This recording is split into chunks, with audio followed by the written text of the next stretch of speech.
বন্ধুরা, এইভাবে কোনো দিন চিলি পনির বানিয়ে দেখো। টাইমও কম লাগে আর খেতেও দারুণ লাগে। তো চলো আজকে চিলি পনিরটা বানানো যাক। তো প্রথমে আমি পনির নিয়ে নিয়েছি, নিয়ে কিউবভাবে কেটে নিয়েছি। তারপরে ওর মধ্যে কর্নফ্লাওয়ার, একটু গুঁড়ো লঙ্কা আর একটু গোলমরিচের গুঁড়ো দিয়ে ভালো করে মিশিয়ে নিয়েছি। নিয়ে একটা ফ্রাই প্যানে তেল দিয়েছি, তেলটা যে গরম হয়ে গেছে পনিরগুলো দিয়ে দিয়েছি। দিয়ে বেশ লাল লাল করে পনিরগুলো ভেজে নিয়েছি। আমার পনির এখানে ভাজা হয়ে গেছে। ওই তেলের মধ্যে একটু রসুন বাটা আর একটু আদা বাটা দিয়ে একটু ভেজে নিচ্ছি। নিয়ে ওর মধ্যে পেঁয়াজ দিয়ে দিয়েছি, পেঁয়াজগুলো কেটে রেখেছিলাম। এটাও হালকা ভেজে নিয়েছি।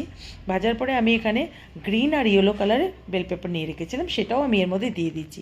দিয়ে এটাও মোটামুটি হালকা হালকা করে ভেজে নেবো। ভেজে নিয়ে তারপরে আমি এর মধ্যে একটু লবণ দিয়ে দিয়েছি, কিছুটা কোচানো কাঁচা লঙ্কা রেখেছিলাম সেটাও দিয়ে দিয়েছি। তারপরে এখানে আমার হয়ে গেছে।